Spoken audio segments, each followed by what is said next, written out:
Assalamualaikum warahmatullahi wabarakatuh. Alhamdulillahi rabbil alamin. Wassalatu wassalamu ala ashrafil anbiya'i wal mursalin wa ala alihi wa ashabihi ajma'in. Amma ba'du. Hadirin sidang jamaah salat subuh yang berbahagia. Ada beberapa hal yang sering di antara umat muslim lupa akan hal tersebut. Di antaranya adalah senantiasa dirinya berzikir kepada Allah Ta'ala dimanapun dan kapanpun. Sebab ada orang yang mengadu bahwa dirinya banyak sekali melihat penampakan-penampakan roh-roh halus atau apapun itu yang bentuknya makhluk halus sering nampak di rumahnya. Bisa jadi karena dia melupakan di antara satu hal yang sepele dan padahal itu penting. Apa dia? Zikir kepada Allah. Zikir itu ibarat perisai, pelindung dari segala mara bahaya yang akan menimpa kita. Termasuk salah satu di antaranya adalah dari mara bahaya dan godaan syaitan. Sudah jelas dalam surah An-Nas, Allah Ta'ala jelaskan di dalam Al-Quran, min syarril waswasil khannas, dari godaan syaitan yang bersembunyi kemudian membisikkan kepada manusia. Dalam tafsir dikatakan bahwasanya makna dari khannas itu adalah salah satu di antara sifat syaitan yang memiliki sifat maju ataupun mundur. Syaitan dalam menggoda manusia kadang-kadang dia maju, kadang-kadang dia mundur. Alasan dia maju karena tidak dia dapati perlindungan pada dirinya. Maka dia maju, jelas. Dia akan menggoda. Kalau dia dapati bahwasanya dia senantiasa berzikir, senantiasa menyebut nama Allah dalam segala keadaan, memulai pekerjaan, naik kendaraan, tentu dia akan menjauh sebaliknya. Maka janganlah sampai kita melupakan hal-hal yang sepele dan itu merupakan sunnah Nabi Muhammad SAW. Tidaklah ada satu sunnah yang kadang dilihat oleh orang itu sepele, melainkan di sana ada hikmah yang begitu besar. Ini salah satunya. Membaca zikir ketika kita masuk ke dalam rumah. Perlu. Kalau keluar rumah, alasannya mungkin makul, maksudnya masuk ke dalam akal. Jelas kita akan bertemu dengan sesuatu hal di luar yang di luar dugaan kita. Tapi begitu kita masuk ke dalam rumah, apakah kita menyangka bahwasanya keluarga-keluarga kita pun kadang-kadang bisa jadi musuh juga? Tadi, karena apa? Ada syaitan yang senantiasa membarengi diri mereka, masuk mereka, dan apa tujuannya? Tidak lain dan tidak bukan adalah mereka senantiasa untuk mengacaukan kehidupan manusia dan membuat mereka itu saling musuhan satu sama lain. Bisa jadi saudara sama saudara hanya karena sedikit senggol bisa urusannya panjang. Ataupun anak dengan orang tuanya hanya karena masalah sepele bisa jadi panjang. Dan banyak lagi efek-efek daripada godaan-godaan syaitan. Di dalam sebuah hadis Nabi SAW bersabda, "Idza dakhala ar-rajulu baitahu fadzakara 'inda dukhulihi wa qala asy-syaitan la mabita lana wala 'asha." Kalau ada seseorang masuk ke dalam rumahnya, lalu kemudian dia dapati bahwasanya orang itu, lelaki itu kemudian mengucapkan nama Allah, Bismillah, maka dia akan berkata kepada rekan-rekannya yang satu kompi itu, dia bilang, Hana bagi kita nyo bak malamnyo tempat tinggal, dan hana bagi kita nyo pajuh bu bak malamnyo. Gak ada makan malam, gak ada tempat tinggal.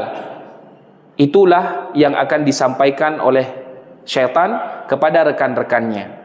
Karena salah satu cara dia masuk adalah lewat tadi, lewat orang tersebut yang tidak berzikir. Kadang ada di antara kita begini dulu ya, mungkin nggak tahu itu mitos kali atau gimana. Kalau kita masuk ke dalam rumah, suruh duduk dulu di depan rumah beberapa menit. Coba kalau udah kebelet, udah sakit perut, harus masuk, harus tunggu dulu 15 menit. Keluarlah di situ. Maka caranya adalah berzikir, baca bismillah, ucapkan salam, assalamualaikum. Kadang-kadang kaum muslimin masuk rumahnya sendiri nggak baca salam. Kalau masuk rumah orang lain baca salam, ketemu orang lain baca salam, ketemu istrinya sendiri nggak baca salam. Kenapa? Apa karena istrinya itu orang lain? Atau memang dia bukan dari kita? Atau memang rumahnya itu karena dianggap sudah biasa masuk, maka dia kemudian nggak perlu salam lagi? Ternyata tidak demikian. Jikalau kita mau menggali lebih dalam lagi makna salam, sungguh kita akan tahu bahwa di sana ada makna yang begitu banyak berkahnya, begitu banyak rahmatnya, begitu banyak keselamatan. Di dalam salam terkandung keselamatan, terkandung kasih sayang, terkandung keberkatan. Dan itu yang dibutuhkan oleh seorang mukmin. Maka kalau kita masuk ke rumah sendiri, jelaslah harus mengucapkan assalamualaikum warahmatullahi wabarakatuh. Di dalam sebuah riwayat dikatakan Nabi SAW pernah masuk seseorang lalu mengucapkan assalamualaikum, maka Nabi berkata lahu asyarah, baginya 10. Ada orang masuk berikutnya mengucapkan assalamualaikum warahmatullah, maka Nabi mengucapkan 20. Dan ada satu lagi orang masuk kemudian mengucapkan assalamualaikum warahmatullahi wabarakatuh, dan baginya 30. Jadi redaksi salam, semakin sempurna dia mengucapkan salam, semakin banyak pahalanya. Terkadang kita sering mengetik pesan itu dengan ASS titik. Coba kita yang paham bahasa Inggris, apa makna ASS? Maaf cakap. Yang itu bermakna adalah lubang tempat keluar angin. Padahal niat kita adalah untuk mendoakan. Tapi apakah kemudian kita singkat dengan ASS saja kalau kita tulis pesan? Sekarang kita memang nggak bisa beralasan lagi bahwa sekarang ada satu fitur namanya stiker. Yang di sana stiker itu tulisannya assalamualaikum, tulis dengan lengkap. Kalau surat kita tulis assalamualaikum WRWB, mungkin paham bagi sebagian orang. Tapi itu seakan-akan kita bahwasanya kita mau menyingkat segalanya, sehingga masyaikh ataupun guru-guru para ulama-ulama ketika menulis sallallahu alaihi wasallam ini menjadi kritikan sendiri ya. Pas nulis sallallahu alaihi wasallam ditulis SAW, Allah ditulis SWT, padahal Allah subhanahu wa ta'ala. Kenapa kita harus pelit kemudian tidak mau menulisnya lengkap atau tidak mau menulisnya secara penuh, harus disingkat-singkat? Oke, orang paham. Cuma tapi kemudian kalau itu terbiasa maka akan segitu terus-terus. SWT terus-terus. RA kadang-kadang kita lihat Ali bin Abi Thalib RA. Enggak salah memang secara dari sisi bahasa atau dari sisi tulisan. Tapi dari sisi doa, kita kan ingin mendoakannya penuh, maka tulislah dengan yang penuh. Sehingga kalau ada guru-guru kami dulu, kalau ada orang tulisan sallallahu alaihi wasallam dengan shad saja, itu udah dicoret habis. Maka janganlah kemudian kita pelit untuk diri sendiri, untuk diri kita. Hendaklah kemudian kita memulainya dengan sesuatu yang baik, tulisan dengan tulisan yang penuh. Jemaah sekalian, ketika kita baca bismillah, maka syaitan gak akan masuk ke dalam rumah dan ikut nimbrung kemudian bersama kita di dalam hidangan-hidangan dan makanan kita. Bahwa ada sunnah yang dilupakan dan mungkin banyak yang luput, bahwa ketika kita makan mengucapkan bismillah itu adalah sunnah dan bagian daripada adab-adab makan. Karena syaitan kalau kita nggak baca bismillah ya ikut nimbrung. Maka kita dapati alasan bahwa kenapa orang kalau makan tidak merasakan nikmat. Kalau dia makan tidak menjadikan badannya itu justru sehat dengan makanan tersebut. Maka bisa jadi ada satu alasan bahwa syaitan ikut nimbrung selalu dengannya makan. Imam Ibnul Qayyim rahimahullah berkata bahwasanya zikir itu adalah ibarat cemeti bagi syaitan, cambuk bagi dia. Kalau kita sering berzikir, maka syaitan itu akan dirasakan olehnya dicambuk setiap hari. Maka kalau orang dicambuk setiap hari apa rasanya? Sakit. Udah sakit pastilah badannya kurus. Maka syaitan yang sering dibacakan zikir tentu kurus-kurus. Kalau nggak dibacakan zikir, ya dia akan gemuk, akan sehat, akan senantiasa kuat menggoda manusia. Maka jangan lupakan zikir. Termasuk diantaranya adab makan yang orang juga kadang luput.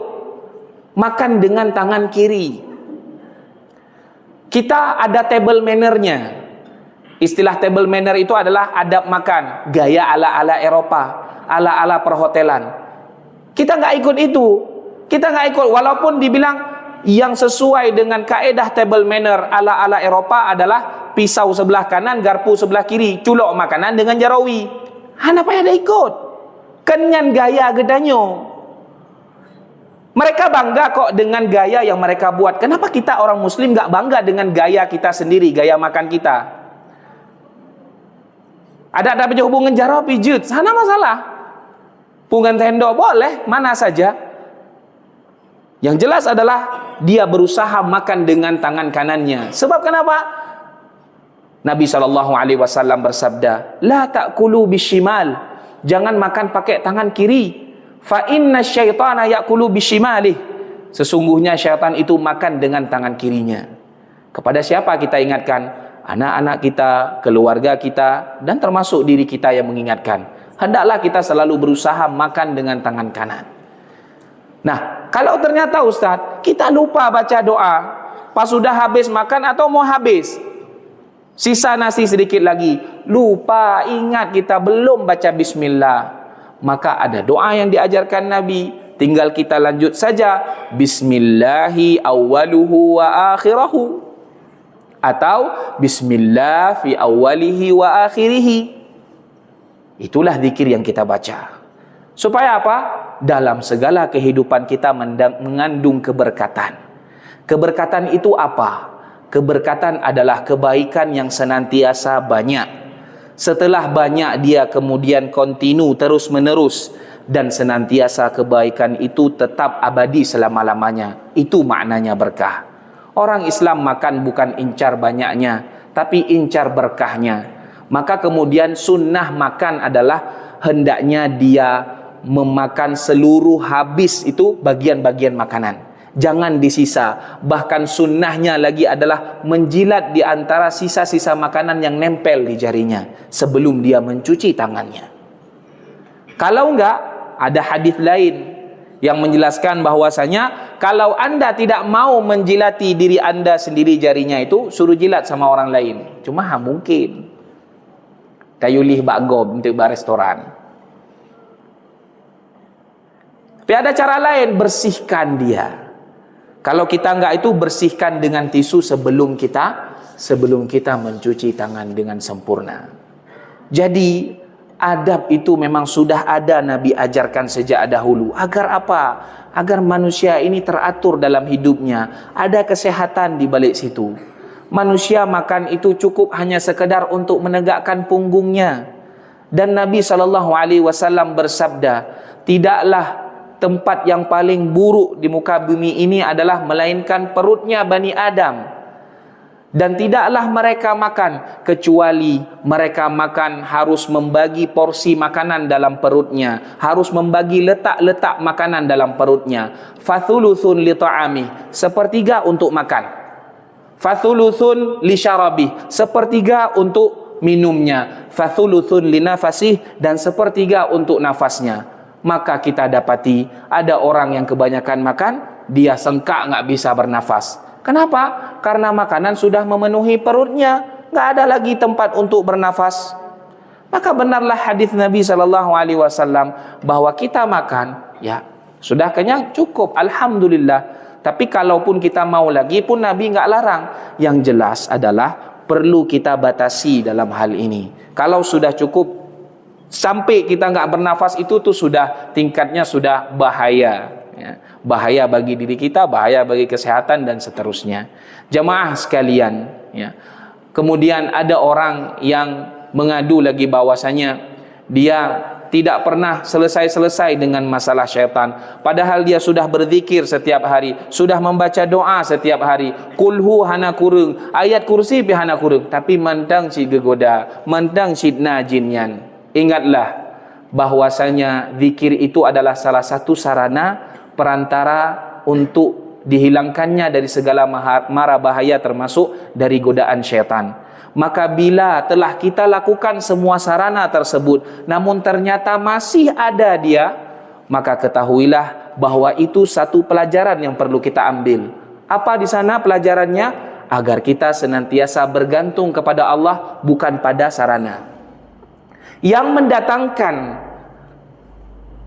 ketenangan itu adalah Allah. Sedangkan zikir tadi adalah sarana. Sama kita seperti minum obat. Obat itu sarana untuk menyembuhkan, tapi penyembuhnya siapa? Yang memberikan kesembuhan itu siapa? Allah Subhanahu wa ta'ala.